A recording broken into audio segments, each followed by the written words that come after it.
planejamento, inteligência, ciência. Estas são algumas palavras que podem caracterizar uma polêmica teoria chamada teoria do design inteligente. Eu digo polêmica porque ela desafia uma das tradicionais teorias chamada teoria da evolução. Hoje no programa Inspire-se você vai saber um pouco mais sobre essa teoria, além de outras atrações do programa. Eu sou Altair Júnior e este é o programa Inspire-se.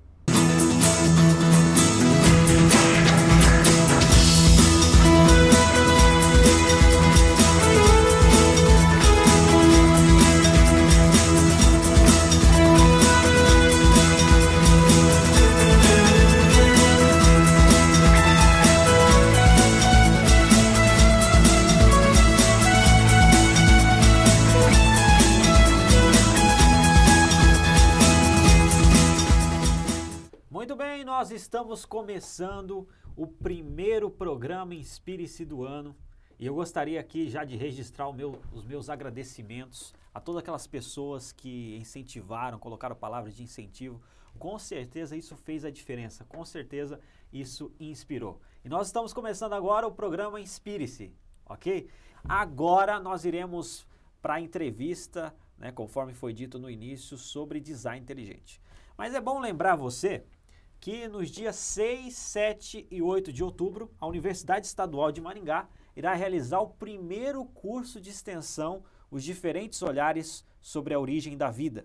Nesse curso, irá falar sobre a teoria do design inteligente, criacionismo e teoria da evolução, né? Então, são 3 professores ali que estarão falando sobre isso. E o programa Inspire-se decidiu conversar e entender um pouco mais sobre essa teoria do design inteligente. O que é isso? Né? Como que funciona esse negócio? Né? E para isso nós trouxemos aqui um cientista para estar esclarecendo, explicando para a gente, né? O Dr. Agrinaldo Júnior. E eu gostaria de explicar para você rapidamente o currículo dele. Ele é bacharel, não é? Bacharel e também graduado pela Universidade Estadual de Maringá em Química. Ele também tem mestrado e doutorado pela Universidade Federal de Pernambuco em Química e é também pesquisador. E eu gostaria de agora já cumprimentar o Dr. Agrinaldo. Seja muito bem-vindo ao programa Inspire-se, programa de estreia. Fique à vontade. Obrigado, Thaí. Realmente você me dá uma grande missão aí, né? Se eu te digo se eu fico privilegiado, fico assustado, né? Primeiro programa do Inspire-se. Eu ouvi as suas propostas, são bastante interessantes e eu quero estar assistindo. Telespectador, então acompanhe o programa que eu acho que ele tem muito a oferecer, tá bom? Muito bem. E então é isso aí, gente. De repente alguém pode estar assistindo também pelo YouTube, não é? Fique com a gente aí, nós iremos falar sobre essa teoria, esclarecer todas as suas dúvidas. Doutor Agrinaldo, eu gostaria de começar perguntando o que é essa teoria do design inteligente? Então, Thaí, a teoria do design inteligente, ela é uma proposta nova que ela vem tentar, posso dizer assim, substituir a teoria da evolução para estar abordando a origem da vida e fenômenos ligados à natureza. De princípio, né, ela surge dessa forma. Em 1993, alguns professores se reúnem na Califórnia com o objetivo de discutir alguns problemas encontrados assim, dentro da teoria da evolução e eles propõem a teoria do design inteligente com argumentações teleológicas envolvidas, ou seja, com argumentações de propósito. Por quê? A teoria da evolução, quando você trata dela, ela é uma teoria, né, com base totalmente naturalista e nela posso dizer que as variáveis principais que estão atuando são o tempo, né, a questão da seleção natural que vai estar agindo e, além do tempo da seleção natural, a casualidade. E a teoria do design inteligente, ele fala que esses fenômenos, né, que pode estar acontecendo no meio biológico, né, não são apenas casuais, então tem propósito. Então essa questão de ter propósito, ela acaba mexendo um pouquinho, né, com com a ideia dos colegas que têm uma visão mais tradicional com relação ao fazer ciência. Entendi. Então, baseado no que você falou, pode-se entender que essa teoria é uma teoria revolucionária.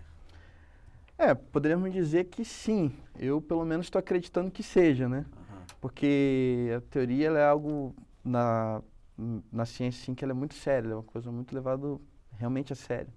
E, inclusive, tem um teórico que eu gosto muito, chamado Thomas Kuhn, que ele fala sobre até a ciência revolucionária, né? A ciência revolucionária, ela, antes de uma ciência se tornar normal, ela precisa ser revolucionária. O que isso quer dizer? Por exemplo, a gente tem na química um exemplo da teoria do flogístico, que acreditava, por exemplo, que a matéria ela tivesse, por exemplo, alma. Então, as pessoas, quando colocavam fogo em alguma substância, às vezes ela ia pesar depois e percebiam que esse material ficava mais leve, né? Só que outros materiais, como por exemplo ferro, quando eles colocavam fogo, ele se tornava mais pesado. Então, as pessoas naquela época, né, que acreditavam nessa alma, vamos dizer assim, que saía, ficavam um pouco confusas. Como é que está saindo alguma coisa e o material fica mais pesado, né? Então, as pessoas começaram a se perguntar a respeito disso, foram propondo experimentos, né, com a balança, né, foram medindo e viram que não existia nada desse flogisto. Então, Lavoisier ele estabeleceu que, na verdade, quando você queimava e aumentava a massa do material, é porque estava se agregando ali oxigênio. Então, você já tinha óxido de ferro. Então, essa teoria do flogisto, ela cai, e aí, no caso, vem essa nova de Lavoisier. Substitui. Para substituir justamente a teoria. Então, também a questão de uma teoria nova também não implica necessariamente que ela seja de toda falha, né? Tudo depende da pergunta que a gente está fazendo. Por exemplo, hoje o paradigma, ou seja, a ciência normal, ou seja, o que é bem estabelecido, hoje, por exemplo, na minha área, quando vai se tratar de estrutura da matéria, é a parte da química quântica, né? Não quer dizer que a mecânica clássica não funcione mais, mas é o seguinte, os elétrons, né, prótons, mas assim, os elétrons, a gente gosta mais de elétron, quem gosta mais de elétron, eles têm eles obedecem à mecânica quântica. A mecânica clássica já não funciona. Então, hoje, a mecânica quântica é o paradigma, certo, dentro da área de química.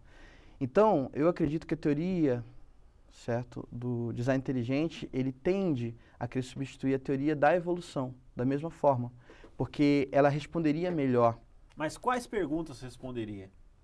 Antes de você responder, nós vamos para um intervalo e, na sequência, ele vai falar para a gente quais perguntas a teoria da evolução é deficiente em responder e a teoria do design inteligente é mais eficiente.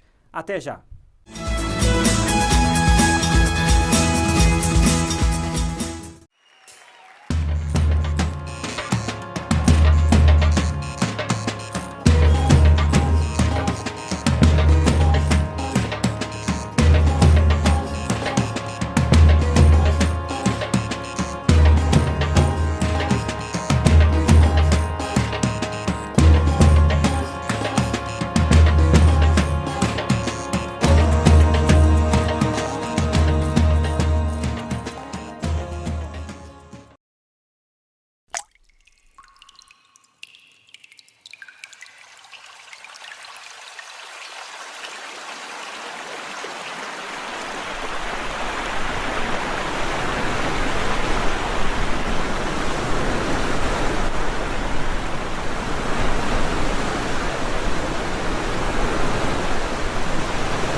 Nós estamos voltando aqui para o programa Inspire-se e nós estamos conversando sobre a teoria do design inteligente. E para isso nós trouxemos aqui o doutor em Química Grinaldo Júnior, ok? E nós ficamos de responder para você quais são as perguntas que a teoria da evolução é mais ineficiente em responder e a teoria do design inteligente é mais eficiente em responder. Doutor, quais são? Então, Thaí, quando você... Eu vou falar do que alguns teóricos do design inteligente já disseram. Você pode encontrar, por exemplo, no livro do professor Michael Behe, chamado A Caixa Preta de Darwin. O professor Michael Behe, ele fala com relação por exemplo, ao flagelo bacteriano. Como que o flagelo bacteriano, ele surgiria digamos assim, apenas com a casualidade, seleção natural e tempo. Porque ele só vai ter função se ele estiver completo. Se o flagelo bacteriano não estiver completo, ele não tem função. E poderia ser, ao contrário, algo que atrapalharia né, digamos assim, a célulazinha está vivendo. Então, no caso, a bactéria vivendo. Então, o flagelo bacteriano, além disso, ele tem todas as peças de um motor de proa. Interessante. Ele tem duas marchas, né? Posso falar assim, né? Ela consegue girar mais de 1000 rotações, chega até talvez 1000 rotações por minuto. Então, seja uma coisa assim fantástica. E ele consegue parar em menos de um intervalo de rotação e rotacionar para o outro lado. Então, assim, é algo muito bem, digamos, arquitetado, muito bem desenhado. Por isso que é design inteligente, porque ele é como se tivesse um projeto. E a forma como ele vai sendo construído é de dentro para fora. Entendi. Então, ou seja, é como se você realmente tivesse uma planta e você fosse montando. Então, pela lógica assim, comum do dia a dia nosso, não tem sentido ele surgir, digamos, assim, casualmente. É como se eu chegasse aqui na mesa, né, olhasse esse copo, falasse que esse copo aqui, o vento foi batendo na areia, aqueceu e de repente formou esse copo com a foto do Altair aqui, ó, escrito Programa Spiris. Você acha? Não é tão complexo, não é tão... Pois tá bom. É algo extremamente simples quando eu trato por exemplo, de um flagelo bacteriano. Por exemplo, o olho, né? Como que surge o olho? Quando que ele começa a funcionar? Porque tudo no nosso corpo, ele é composto não, nosso corpo maioria é água, mas diga assim, as máquinas celulares que nós temos, extremamente complexas, são constituídas de proteínas, são proteínas. As máquinas celulares são proteínas e são constituídas de aminoácidos, né? As unidades básicas, digamos, das proteínas são os aminoácidos. E para você poder, por exemplo, montar uma máquina celular dessa como uma bactéria, como um flagelo bacteriano, você precisa ter a sequência exata de aminoácidos. E não apenas a sequência exata, mas eles têm que se ligar de uma maneira... ele tem que se dobrar de uma maneira tal, quando ela estiver toda ligadinha, para que ela tenha atividade. O flagelo bacteriano é apenas um exemplo. Você tem muitos outros. Então, essa questão de você encontrar máquinas celulares, né, como esse motorzinho de proa na bactéria, ele nos leva a pensar se realmente surgiu tudo de ancestral comum ou se essas máquinas celulares são parecidas nos diferentes organismos pela função. O que faz William Dembski levantar duas questões quando ele vai falar sobre a teoria do design inteligente. O William Dembski, ele fala que para você identificar se algo ele tem design, ele tem que ter duas características. Primeiro, ele tem que ser altamente provável de surgir, sozinho assim na natureza. E outra coisa, tem que ter um padrão de conhecimento. Por exemplo, o motor de proa é o que nós conhecemos bem. Quando o pessoal estudou o flagelo bacteriano, encontrou um maquinário extremamente semelhante. Então, ou seja, foi identificado um padrão. Então, isso quer dizer o quê? Que você tem aí informação. Informação. Em linhas gerais, assim, a gente pode entender que o pesquisador, o cientista que adota a metodologia do design inteligente, ele investiga, avalia e analisa a natureza e os diversos fenômenos e detecta e consegue detectar design através desse método. Sim. Os dados não vão mudar, os dados estão lá, os dados são dados. A questão é a interpretação deles. Entendeu? Entendi. Nesse caso, seria uma ferramenta a mais que o cientista tem para utilizar na sua interpretação. Entendi. A teoria da evolução encara, vamos supor, olha o copo e conclui que o copo é fruto de uma casualidade, de uma geração espontânea, de um processo evolutivo. Já a teoria do design inteligente já investiga o copo, analisa e conclui que foi planejado, teve propósito, teve planejamento e tem um ser inteligente que projetou isso. Seria isso? Não necessariamente. A questão do ser inteligente é um designer inteligente, certo? Quando você trata de teoria da evolução, ela não é uma teoria, digamos assim, totalmente fraca, né? Não vim aqui defender a teoria da evolução, mas eu quero dizer que é o seguinte, que, como eu falei para você, existe algumas, digamos, perguntas que ela não consegue responder hoje. A teoria da evolução não consegue responder? Como essa que eu te falei. O doutor Agrinaldo Júnior, ele faz palestras em várias regiões aí do Paraná, né? Mas agora nós iremos para o intervalo e na sequência nós iremos saber mais sobre essa teoria. Até já.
Muito bem, esse é o programa Inspire-se. Nós estamos voltando para o terceiro bloco do nosso programa e nós estamos conversando aqui sobre design inteligente com o doutor e pesquisador Agrinaldo Júnior.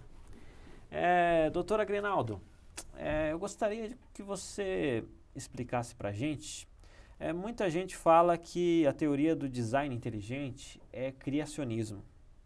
Isso pode ser considerado verdade ou não? Então, na verdade, um criacionista ele pode adotar um modelo de design, a teoria do design inteligente, né? Mas na verdade, a teoria do design inteligente ele tem por objetivo encontrar design. O criacionismo ele já está assumindo que conhece o designer, entendeu? Ou seja, quem projetou. A teoria do design inteligente ele vai identificar o quê? Improbabilidade de um evento ocorrer, certo? E se o que está sendo observado é um padrão reconhecido. Então, essa questão de você identificar um padrão, isso tem a ver com informação. Entendeu? Então, no caso, o criacionista ele se apropria do modelo da teoria do design inteligente por isso. Mas é diferente. Entendi. Sabe que uma rápida pesquisa na internet, a gente consegue constatar que essa teoria do design inteligente, ela tem ganhado força, né, entre mestres, doutores e demais pesquisadores. Eu gostaria de saber a sua opinião, o porquê desse avanço. Tudo que é novo às vezes chama atenção, né? Então, assim, eu não sei o que vai acontecer no futuro, mas, que nem eu falei, a teoria do design inteligente, ela é uma proposta e ainda não é aceita como paradigma, ou seja, ela não é aceita por todos. Eu acho que só o tempo vai dizer se ela realmente vai ser aceita ou não. Mas eu acho que ela tem crescido, tem crescido o número de pessoas que estão adotando a teoria do design inteligente, justamente pelas perguntas, né, que estão abertas na teoria da evolução, ou seja, perguntas que não conseguem ser explicadas hoje pela teoria da evolução. Então, as pessoas querem encontrar respostas.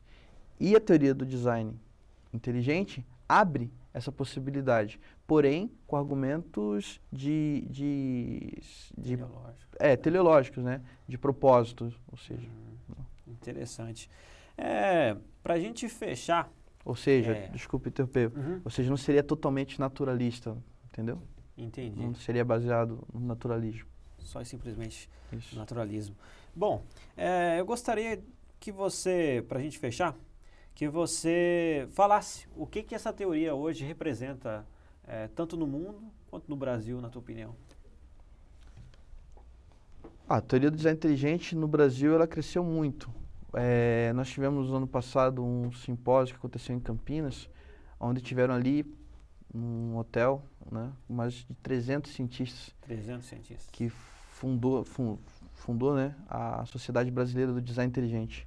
No mundo já desde 1993, né, nos Estados Unidos principalmente, que eu falei com aquela reunião que ocorreu com William Dembski, Michael Burry, Paul Nelson, que inclusive estava no nosso evento aqui no Brasil. E já está sendo espalhado, digamos assim. A questão realmente é se ele vai estar sendo estabelecido como a nova ciência normal, né? Ou seja, paradigma. Essa é a pergunta. Olha só que interessante. Para o pessoal que está em casa, para o pessoal que está acompanhando pelo YouTube, com certeza ficou muita coisa, né? Para de repente esclarecer, para falar mais. Mas eu gostaria de falar para você que às vezes a gente não tem esse espaço todo de explorar cada detalhe da teoria. Mas aqui foi uma apresentação dela aqui pelo doutor, né? E eu gostaria de falar para você, pro doutor, se você pudesse recomendar alguns livros ou alguns sites assim para o pessoal saber mais sobre essa teoria. Então, o próprio livro A Caixa Preta de Darwin, do professor Michael Burry, ele trata bem dessa ideia do exemplo que eu citei, do flagelo bacteriano, questão da formação dos olhos, né? Ele usa muito um termo chamado complexidade redutível, que é justamente isso.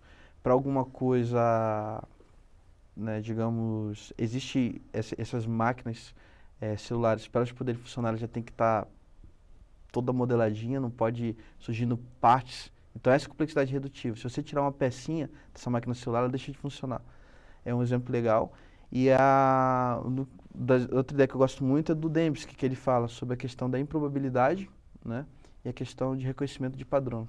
Então esse conjunto, né, identifica um design. Então acho que esse é legal. Tem muitos outros, tem o professor Marcos Eberlin, escreveu também um livro recente. Você pode procurar lá na internet, o professor Marcos Eberlin tem muito material dele, de palestra. Também tem muito material que está surgindo por aí. Poxa, que legal. Na internet, pode procurar, que hoje infelizmente não trouxe aqui, vim um pouco despreparado. Mas a gente vai colocar aí embaixo essas referências e você pode estar aí se esclarecendo melhor sobre esse assunto. Bem, o programa Inspire-se está chegando ao fim e eu gostaria de agradecer a presença do Dr. Agrinaldo Júnior. Muito obrigado, doutor. E nós temos aqui algumas perguntas tradicionais do programa Inspire-se que nós fazemos aqui para os convidados. São perguntas para saber o que inspira o nosso convidado. Eu gostaria de fazer uma pergunta rápida, que nem a Maria Gabriela. Ok, né? beleza. Qual que é um cientista que te inspira? O professor Ricardo Ferreira inspirou bastante. Ricardo Ferreira. Ele é um pernambucano, né? Posso considerar que é um dos pais da química teórica aqui no Brasil. Ele me inspirou bastante pelo exemplo de ser humano e pessoa assim. Uma frase que te inspira? Uma frase que eu costumo pensar é o seguinte: se não deu certo, né? É porque não está no final ainda, porque no final tudo dá certo. Então, tá certo, espero que... tá certo. E para fechar, um livro que te inspira? Recentemente eu li um livro que eu gostei muito e tem me inspirado, chamado O Arco-Íris de Feynman.